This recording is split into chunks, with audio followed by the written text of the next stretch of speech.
tetap selamanya.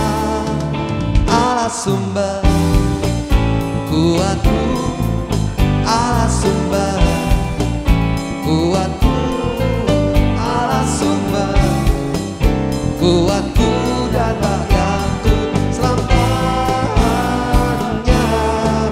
Allah sumber kuatku, amin. Allah sumber kuatku, Allah sumber kuatku dan bahagiaku selamanya, selamanya. Mari bersama-sama dengan iman katakan, hanya Kau milikku, hanya Kau milikku di surga. Tiada yang ku ingini di bumi, hanya Kau. Haleluya.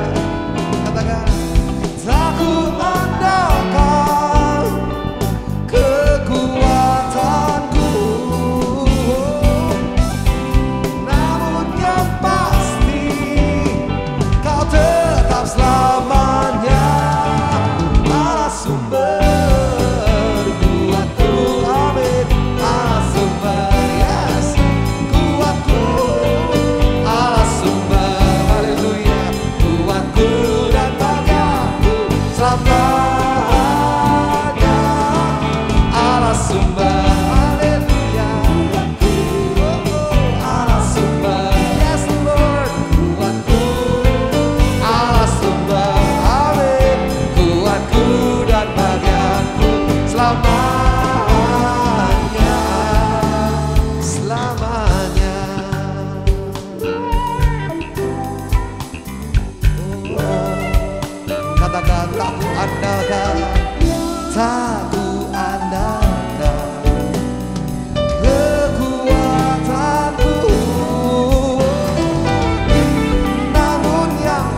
Keadaan sebaik apapun bisa berubah dalam kehidupan manusia. Demikian juga manusia sebaik apapun dapat meninggalkan kita. Tetapi Tuhan Yesus Kristus, Dia satu-satunya penolong yang setia di dalam seluruh musim kehidupan kita. Hari ini kita akan melihat di dalam Mazmur pasal 119 ayat 17 sampai dengan ayat 23. Melihat bagaimana pertolongan Tuhan, janji-janji Tuhan yang dialami oleh sang pemazmur. Mazmur 119 adalah pasal yang terpanjang di seluruh Alkitab dengan 176 ayat di dalamnya. Nah, hari ini kita akan menyimak beberapa bagian. Yang pertama, kita melihat bagaimana Tuhan membawa kita umatnya mengecap kebaikan Tuhan. Kata mengecap artinya kita bisa merasakan manisnya, indahnya janji-janji Tuhan. Seperti yang tertulis di dalam ayat 17 dari Mazmur 119. Lakukanlah kebajikan kepada hamba-Mu ini, supaya aku hidup, dan aku hendak berpegang pada firman-Mu. Mengecap kebajikan Tuhan. Itu juga yang disampaikan oleh pemazmur di dalam pasal 34 ayat 8. Kecaplah kebaikan Tuhan. Pertolongan Tuhan yang kedua, Dia juga menjanjikan bagaimana kita akan melihat, memandang keajaiban firman-Nya.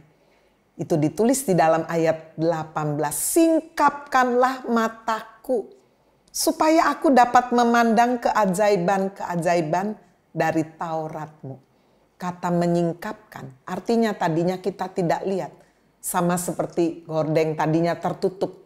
Lalu kemudian ketika kita membaca firman, merenungkan firman, ketika kita ada di dalam hadirat Tuhan, ketika kita ada di dalam penyembahan, kebaikan Tuhan itu tersingkap. Mata kita yang tadinya buta, tidak bisa melihat, tiba-tiba terbuka.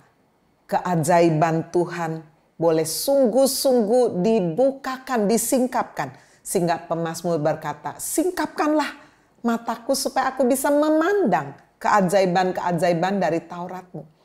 Kalau tadi adalah Tuhan menjanjikan kita mengecap kebaikan Tuhan. Ini kita bisa memandang, melihat dengan mata sendiri, bukan dari kata orang lain. Seperti yang Ayub alami. Melewati masa yang sangat sulit dalam kehidupan Ayub. Ternyata rencana Tuhan supaya Ayub bukan hanya dari kata orang saja mendengar, melihat. Tapi dia sendiri menyaksikan, dia sendiri mengalami. Di ayat 19 dari Mazmur 119 pemazmur berkata, aku ini orang asing di dunia. Janganlah sembunyikan perintah-perintah-Mu terhadap aku. Saudara yang dikasihi Tuhan Yesus Kristus. Jika kita sungguh-sungguh memastikan warga negara kita ada di dunia ini hanya sementara. Saudara boleh warga negara Indonesia atau citizen Amerika atau Australia atau Singapura. Tapi tidak selama-lamanya bukan. Sementara firman Tuhan berkata di Filipi 3 ayat 20. Karena kewargaan kita adalah di dalam surga. Dan dari situ juga kita menantikan Tuhan Yesus Kristus sebagai juru selamat. Indah sekali. Jika kita terus mengingatkan diri kita di tengah kesesakan, kesulitan. Atau sebaliknya di tengah segala kenyamanan hidup. Ingat. Dunia ini bukan rumah kita. The world is not our home. Kita hanya transit. Kita adalah warga negara surga. Jika sudah sedang mengalami kesesakan, pandanglah Tuhan. Renungkanlah firman dan itu akan menjadi kekuatan bagi kehidupan kita. Yang ketiga, pertolongan yang setia melalui janji firman Tuhan. Dia menjanjikan akan menghardik orang-orang yang kurang ajar. Orang-orang yang hidupnya tidak takut Tuhan. Itu disebutkan di dalam ayat 21. Engkau akan menghardik orang-orang yang kurang ajar. Terkutuklah orang yang menyimpang dari perintah-perintah-Mu. Wow. Bapak Ibu Saudara yang dikasihi Tuhan Yesus. Di dalam kitab Maleakhi Tuhan menjanjikan ada perbedaan antara orang-orang yang beribadah dan orang-orang yang tidak. Orang-orang yang kurang ajar kepada Tuhan, yang menganggap bahwa sia-sia ibadah itu nggak perlu katanya. Maleakhi 3 ayat 13. Bicaramu kurang ajar tentang aku, firman Tuhan. Tetapi kamu berkata, apakah yang kami bicarakan di antara kami tentang engkau? Sudah, kalau ada orang yang diperingati, dinasihati, kamu kok kurang ajar apa? Tuhan menjawab, ada 3 cirinya. Kamu berkata, sia-sia beribadah kepada Allah. Yang kedua, orang itu berkata, buat apa sih saya memelihara perintahnya Tuhan? Buktinya saya biasa-biasa aja, saya nggak menjalankan perintah Tuhan, saya sudah sukses, saya bahagia, sementara kamu benar-benar melakukan perintah Tuhan, buktinya hidup kamu seperti apa nih sekarang? Saudara, firman Tuhan berkata, bicaramu kurang ajar. Ciri yang kedua, orang itu tidak memelihara apa yang diperintahkan Tuhan. Dan yang ketiga, orang itu tidak hidup dalam pertobatan yang sejati. Sia-sia dikatakan, kamu berjalan dengan pakaian yang berkabung di hadapan Tuhan semesta alam. Saudara sekalian, apakah hari ini kita menjadi orang yang kurang ajar? Yang menganggap ibadah tidak penting. Yang menganggap melakukan firman juga sia-sia. Yang menganggap hidup bertobat itu kuno, nggak usah lah. Saudara, biarlah jika kita sungguh merindukan pertolongan yang sejati, kita boleh percaya kepada janji firman. Dia akan menghardik orang-orang yang kurang ajar ini. Dan mereka akan berhadapan langsung dengan Tuhan. Janji yang keempat, penolong yang setia. Dia akan menghapuskan celah, rasa malu, aib dalam kehidupan kita. Ayat 22. Kulingkanlah dari atasku celah dan penghinaan. Sebab aku memegang peringatan-peringatanmu. Saudara, bagian kita, mari kita pegang peringatan Tuhan. Dan dia berjanji, dia sendiri yang akan menghapuskan. Take away from me reproach. Mengambil, menghapus dari dalam kehidupanku celaan and contempt, penghinaan. Saudara, itu janji Tuhan. Dan yang terakhir, dia akan memberikan pembelaan. Sebagai wujud pertolongannya yang setia, dia memberikan pembelaan. Ayat 23 ayat terakhir. Sekalipun pemuka-pemuka duduk bersepakat melawan aku, hambamu ini merenungkan ketetapan-ketetapan. Siapa pemuka-pemuka itu? Dia bisa orang yang di atas kita secara keuangan, kekuasaan, kepandaian dan lain-lain. Menyerang kita, menentang kita. Tetapi jika kita tetap berpegang dan merenungkan ketetapan Tuhan, Tuhan berjanji akan memberikan pembelaan kepada kita. Penolong yang setia hanya Yesus. Mari kita ambil komitmen terus boleh berakar dengan kuat. Kita mau bertumbuh di dalam janji firman Tuhan. Amin. God bless you. Mari kita berdoa. Terima kasih Tuhan, meteraikan setiap kebenaran firman yang kami terima. Kuatkan yang lemah. Sembuhkan yang sakit oleh kuasa bilur Yesus. Demikian juga yang sudah jauh dari Tuhan. Yang sudah menganggap ibadah itu tidak penting. Yang sudah tidak lagi hidup berpegang pada perintah-perintah Tuhan. Bawa kami Tuhan kembali kepada jalan Tuhan. Ampuni dosa-dosa kami. Kesalahan kami, pelanggaran, kesombongan kami. Ampuni kami. Basuh dengan darah Yesus. Sekarang Tuhan, biar tangan Tuhan ada di atas setiap anak-anak-Mu. Memberkati, menyembuhkan. Sungguh-sungguh demikian juga melepaskan kami Tuhan. Dari segala gangguan apapun, Tuhan sendiri yang berjalan di depan kami. Memberi pembelaan. Membawa kami mengecap kebaikan Tuhan. Memandang keajaiban Tuhan. Engkau sendiri yang berperang bagi kami. Terima kasih Tuhan. Kau juga memberkati bangsa, negara, kota kami tercinta dimanapun kami tinggal. Berkati Tuhan. Sehingga pemimpin kami diberikan hikmat, membawa kemakmuran, keadilan atas bangsa dan negara ini. Berkati gereja dimanapun Tuhan berada, Tuhan berkati menjadi terang dan garam dunia. Di dalam nama Tuhan Yesus kami berdoa, haleluya. Amin.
Firman-Mu iya dan amin.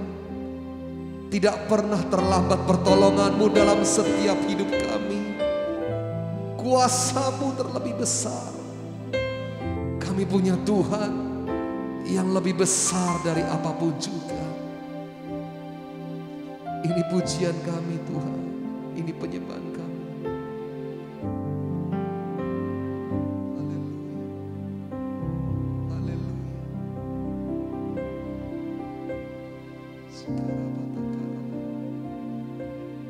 Mari naikkan iman percaya kita. Kekasih Tuhan dimanapun kita berada. Bangkitkan iman kita. Mari angkat hatimu, angkat wajahmu. Kuasa-Mu terlebih besar. Tuhanku terlebih besar. Tak pernah terlambat janji-Mu ya Tuhan, menolong hidupku. Kuasa-Mu terlebih besar.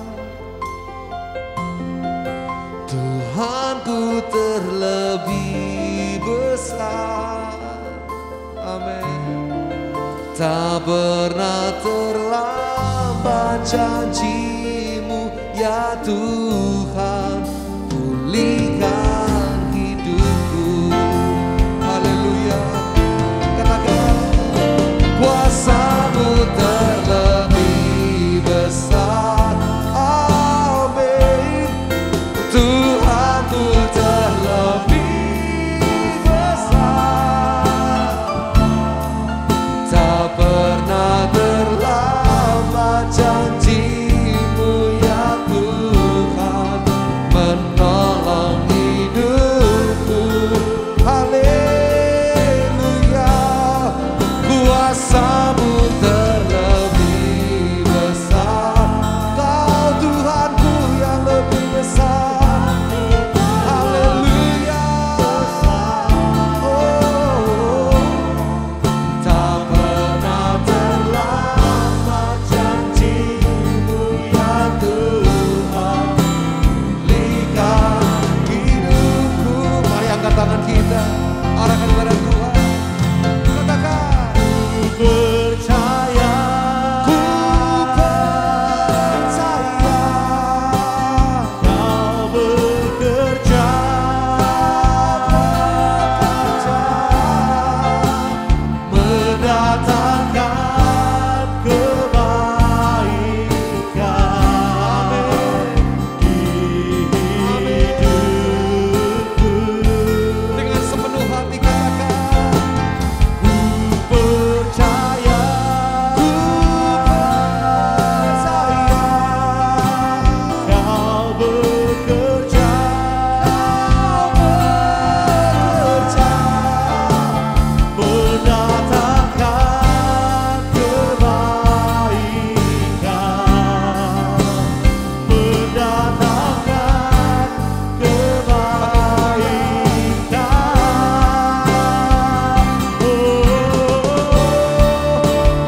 terbatas kuasa-Mu.